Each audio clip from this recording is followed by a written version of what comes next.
कि जमीन के मालिक फलाने आदमी है, सही बात है। लेकिन नक्शा बताता है कि जमीन कितना है। जमीन का जो रूपरेखा है वो नक्शे तय करता है जी। तो इस पर भी विचार करना पड़ेगा। पदाधिकारी लोग कहते हैं कि हम दोनों को लेके चलेंगे। अरे भाई, आप दोनों को कैसे लेके चलेंगे? एक ही आदमी आपके पास जाएगा, जिसका खतियान ज्यादा रहेगा वहां कहेगा कि खतियान से सर्वे करो। वंशावली जो है इजी वे से बन जाएगा। आप अपना जो वंशावली प्रपत्र 3 है उसमें भी अपना अपना सारा वंश वृक्ष लिख दें और अपने कंसर्न जो ग्रामीण सरपंच जी हैं उनके पास जाएं। सरपंच जी को इतना अथॉरिटी मिला हुआ है कि वो आपको वंशावली निर्गत कर देंगे। सुधार के दृष्टिकोण से हो रहा है, विवादों को निपटाने के लिए अगर हो रहा है तो बढ़िया है। और कोई भी काम पॉलिसी में सही के लिए ही होता है। भारत या किसी भी राज्य में जो भी पॉलिसी बना है, समस्या का सामना करना पड़ रहा है, डिफरेंट समस्या आ रही है सर। उसके लिए हम सारे समस्या का समाधान करते हुए आगे बढ़ते जा रहे हैं जी। के पदाधिकारी के दिमाग में है कि नजदीक रहेगा तो हमको जनता आके तंग करेगा जी। जिस कागज के जरूरी होगा वो कागज तुरंत मेरे पास आ जाएगा लेने के लिए। इसलिए हमारा अनुभव है और हम किया गया वो प्रखंड कार्यालय से बहुत दूर है। हाँ, पूरे प्रखंड के मतलब कुछ ऐसे व्यक्ति 5-7 प्रखंड जो ऐसा है कि वहां जाने के लिए कोई साधन नहीं है। जाने के बाद दिन भर लगेगा तो न खाने पीने का होटल है, न दुकान है, कुछ है ही नहीं। मेनली क्या होता है कि हमको यातायात का सुविधा उतना नहीं मिल पा रहा है। दूसरा चीज़ है थोड़ा यहाँ ग्रामीण क्षेत्र में ऑब्वियसली सर उतना सुविधा जैसे शहरी क्षेत्र में होता है तो उस तरह का सुविधा तो मिलेगी नहीं। तो नमस्कार, मैं दिलीप बाबू, आप देख रहे हैं किंग न्यूज। इस वक्त अभी हम जो है यहाँ पे तलहारी में, और यहाँ पे जैसे कि पता है, देख सकते हैं ग्रामीण लोग यहाँ पे मेरे पीछे मौजूद हैं। और जैसे को पता होगा कि अभी बिहार में भौकाल मचा हुआ है। वो किस चीज़ का भौकाल मचा हुआ है? जो जमीनी सर्वे है उसके लिए यहाँ पर हर गाँव में हड़कंप मचा हुआ है। तो बिना देर के हुए मेरे साथ अभी कौशल किशोर जी जुड़े हुए हैं, यहाँ का अमीन है। इनसे हम जानने की कोशिश करते हैं। सबसे पहले तो सर आपको मेरे चैनल में स्वागत है। धन्यवाद। कैसे हैं सर? हम ठीक है सर, आप बताइए। अच्छा बताइए, बिहार में अभी जो जमीनी विवाद वाला है वो कैसे सोल्व होगा? जमीनी विवाद का तो सर सरकार एक योजना निकाली रहेगी। स्पेशल सर्वे जो हो रहा है अभी प्रेजेंट में, विगत 2 सर्वे जो इसके पहले हुआ उससे कुछ बहुत ही अलग है और बहुत ही जेन्युइन चीज़ें हैं जो कि सारा चीज़ ऑनलाइन और डिजिटल माध्यम से हो रही है। तो इसमें काफ़ी हद तक जो ज़मीनी विवाद है वो सॉल्व होने की चांसेस है जी। अब इसमें सारे जो रैयतगण हैं जो पार्टिकुलर जो पंचायत के अंतर्गत आते हैं वो अपना सारा प्रपत्र 2 स्वघोषणा प्रपत्र जो होते हैं वो अपना दावा आपत्ति करें और उसके अकॉर्डिंग फिर हमारा जो चरण है स्टेप बाय स्टेप फिर हमारा प्रोसेस स्टार्ट होगा। क्या क्या प्रोसेस थोड़ा सा दर्शकों को बताना चाहेंगे? प्रोसेस सर यही है कि पहले अपना जो भी भूमि स्वामित्व जो जिसका भूमि है वो अपना जो प्रपत्र 2 में फॉर्म भर के वो अपना सारा डॉक्यूमेंट के साथ संकलन करेंगे और ऑनलाइन करने के बाद वो वहाँ के कंसर्न जो अमीन हैं उनको प्रोवाइड करेंगे। उसके बाद वो जैसे वो वहाँ के जो जैसे रैयत हैं वो अपना पेपर सबमिट किया, उसके बाद वो पेपर के बाद हम लोग पेपर का वेरिफिकेशन करेंगे। पेपर वेरिफिकेशन करने के बाद हमें प्लॉट सत्यापन के लिए आएंगे। कंसर्न जो ग्राम है वहाँ पे जाएंगे, हम लोग पूरा बाउंड्री वेरिफिकेशन करेंगे। बाउंड्री वेरिफिकेशन करने के बाद जो हमारा अगला चरण होगा सर वो होगा खानापुरी का। तो खानापुरी के पास हमारा जो भी वहाँ के जो भी रैयत हैं हम प्लॉट पे आएंगे, 1 बाय 1 जो रैयत हैं उनके साथ मिलेंगे और उनके प्लॉट पे जाके सारा वेरिफिकेशन करने के बाद जो निष्कर्ष आएगा उसके बाद हम जो खाता है सॉरी ये मैप है, मैप को हम अपडेट करते जाएंगे और अपडेट करने के फाइनल जो खतियान है वो तैयार होगा और वो प्रकाशित हो जाएगा। अच्छा बताइए, बहुत लोगों का जैसे जमीन का जो रसीद नहीं है तो उनके बारे में क्या कहना चाहिए? जी, रसीद जिसका मान लीजिए कि जिसका खतियान या केवाला खतियान तो नहीं केवाला जिसके पास है वो रिसेंटली अभी रजिस्ट्री करवाया है, केवाला ओनली है, रसीद नहीं है, तो वो कोशिश करें कि जिससे हमने केवाला लिया है, जिससे हमने मतलब जमीन खरीदा है उसके पास अवेलेबल हो तो उनसे पास रसीद ले और उसके साथ संकलन करें। मान लीजिए किसी के पास कोई कागजी पत्र नहीं तो क्या करेगा? उसके लिए सर इसके लिए तो एक ऑप्शन है आपके पास कि वो रिकॉर्ड ऑफिस जाएं। अपने जो कंसर्न जो ब्लॉक है वहाँ नहीं मिलते तो आप डिस्ट्रिक्ट में जाके गया, जैसे यहाँ हम लोग गया में हैं, गया डिस्ट्रिक्ट में जाके अपना रिकॉर्ड ऑफिस में अपना सारा डॉक्यूमेंट मास निकलवाएं। अच्छा, ये कब तक के लिए मतलब जमा करना है? ये सर 20 तारीख से स्टार्ट है। प्रपत्र जो जमा हुआ घोषणा प्रपत्र 20 तारीख से हम लोग लेना शुरू कर दिए हैं और ये आगे 10 तक हम लेंगे और उसके बाद भी जो छोटे बड़े होंगे वो कंसर्न ग्रामीण जो रैयतगण है वो जाके वहाँ के जो नज़दीकी जो हमारा बना है शिविर, कोहरपुर पंचायत में हमारा शिविर है, वहाँ जाके वो जमा कर सकते हैं। अच्छा बताइए, दर्शकों को और एक कमेंट और आ रहा था, जैसे कि हम पोस्ट डाले थे काफी लोग के अथी पे, तो बहुत लोग का अथी आ रहा है कि मेरा कोई कब्जा किया हुआ जमीन, तो उसके बारे में क्या कहना चाहिएगा? जी जो कब्जा किया हुआ सर, उसमें हम कुछ नहीं कर सकते हैं। मेरा काम है किसी का जो कब्जा है उसका कब्जा हम दिलाना नहीं। मेरा काम नहीं है कि बंटवारा करना। मेरा काम है, जेन्युइन काम ये है कि आप जो पार्टिकुलर प्लॉट है, आप जो दस्तावेज हमको दिए हैं, उसके अकॉर्डिंग हम आपके आगे काम करने के लिए सोचेंगे। अच्छा, बिहार सरकार का जो जमीन जो कब्जा किया हो, जैसे उसको कहते हैं, जैसे क्या बोलते हैं उसको, मतलब गरमाजरुआ, उसके बारे में क्या कहना चाहिए? वो सर बिहार सरकार के अंदर आते हैं, और जो भी कब्जा कर रखे हैं तो पार्टिकुलर भी बिहार सरकार को जरूरत नहीं है तो वो आप यूज कर रहे हैं।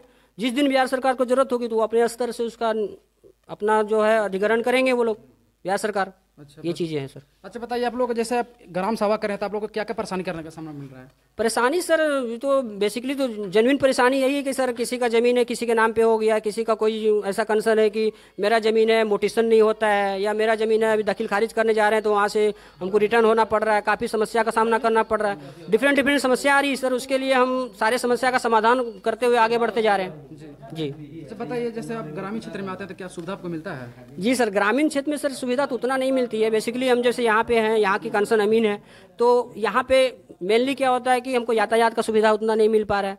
दूसरा चीज़ है, थोड़ा यहाँ ग्रामीण क्षेत्र में ऑब्वियसली सर उतना सुविधा जैसे शहरी क्षेत्र में होता है तो उस तरह का सुविधा तो मिलेगी नहीं, तो हम लोग को उसी तरह ढलना पड़ेगा। जिस जगह है जिसे हैं तो उस तरह हमको चलना पड़ेगा। अगर ग्रामीण क्षेत्र में है तो ग्रामीण क्षेत्र के अनुसार ही चलना पड़ेगा सर, ये चीज़ें। अच्छा, जैसे और एक बात आपको पूछना चाहते हैं, जैसे लोग कहते हैं कि सर मैं 4 भाई हूँ, ठीक है, वंशावली कैसे बनेगा वो बताइए दर्शकों जी। अगर एक पिताजी के 4 बेटे हैं सपोज, तो वंशावली जो है इजी वे से बन जाएगा। आप अपना जो वंशावली प्रपत्र 3 है उसमें भी अपना सारा वंश वृक्ष लिख दें, और अपने कंसर्न जो ग्रामीण सरपंच जी हैं उनके पास जाएं। सरपंच जी को इतना अथॉरिटी मिला हुआ है कि वो आपको वंशावली निर्गत कर देंगे वेरिफिकेशन करने के बाद। ये चीज़ इसका वेरिफिकेशन कौन करेंगे? वंशावली वेरिफिकेशन ऑब्वियसली सरपंच जी करेंगे, वहाँ के कंसर्न वार्ड मेंबर 5 मेंबर करेंगे। अच्छा जी। इसमें मुखिया जी का कोई योगदान? मुखिया जी का अपना योगदान है सर। मुखिया जी अपने जो भी ऑब्वियसली योगदान तो सबके रहेंगे, जितने भी प्रतिनिधि हैं सबका योगदान जरूरी है, क्योंकि सर्वे आम पब्लिक के लिए, ना कि किसी प्रतिनिधि पर्सनल के लिए। तो हर एक उम्मीदवार के और हर एक रैयत का योगदान यहाँ जरूरी है। अगर आप लोग हमको सपोर्ट करेंगे, आप लोग हमको मदद करेंगे, तो उम्मीद है कि हम लोग आपको जल्दी से जल्दी सारा निष्कर्ष निकाल के देंगे। सर्वे का काम डिले नहीं होगा, और आपका जितना भी प्रोसेस है जमीन को लेके वो चीज़ क्लियर हो जाएगा। जी। मेरे साथ कौशल किशोर जी जुड़े हुए हैं, अदाई पंचायत के अपना है? जी, मैं अदाई पंचायत के हूँ। अदाई पंचायत के? जी अमीन।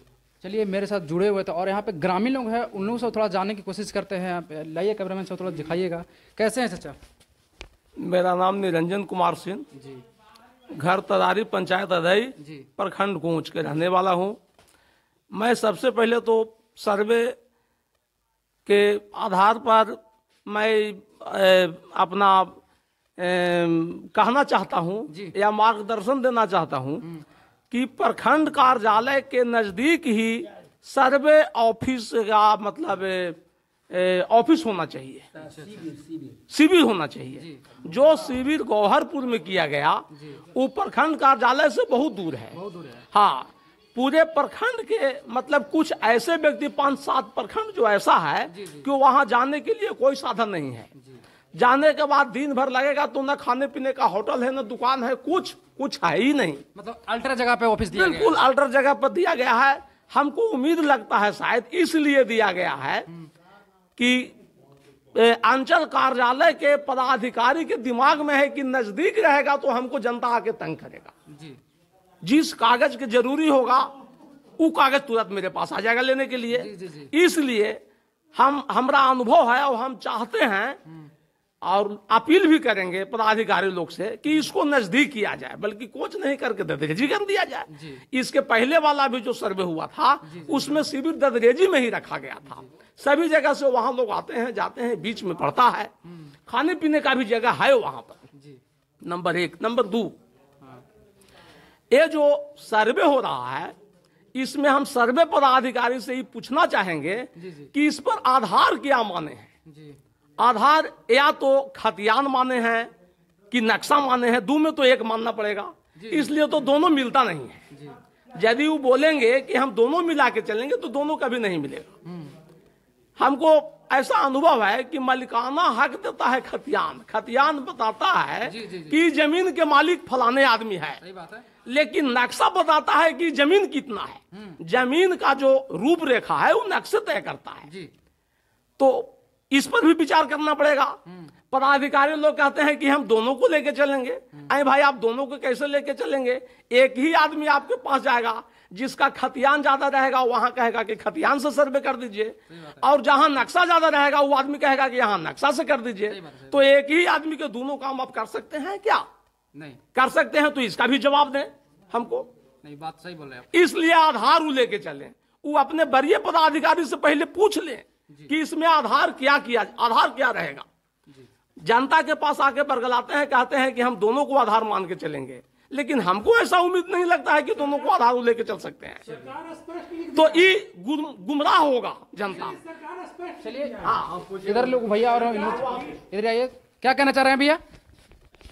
बोलना चाह रहे हैं कि सरकार के वेबसाइट जो है DLRS बिहार, उसके वेबसाइट पे जो हम देखे जानकारी मिला, उस पे लिखा हुआ है कि जो रिव्यू सर्वे है, रिविजनल सर्वे जो है 1976 वाला, उसको ही बेस लेके चला जाएगा जब तक कि किसी व्यक्तिगत केस में कोई खास पार्टिकुलर प्लॉट या खाता में कोई कोर्ट में केस पेंडिंग ना हो तब तक।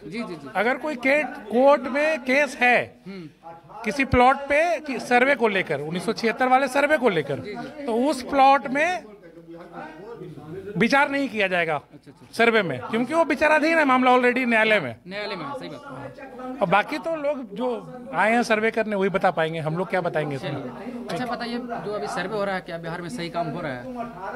अभी इसके लिए तो हमको बहुत कम समझ है, एक छोटा सा व्यक्ति है, बड़ा जटिल क्वेश्चन है। अगर सुधार के दृष्टिकोण से हो रहा है, विवादों को निपटाने के लिए अगर हो रहा है तो बढ़िया है। और कोई भी काम पॉलिसी में सही के लिए ही होता है। भारत या किसी भी राज्य में जो भी पॉलिसी बना है, पॉलिसी मेकर गलत नीयत से पॉलिसी नहीं बनाए हैं। जैसे नोटबंदी ही है, तो नोटबंदी अच्छा नीयत से बना था, लेकिन उसका कुछ फायदा मिल नहीं पाया, अच्छा से एग्जीक्यूट नहीं हो पाया।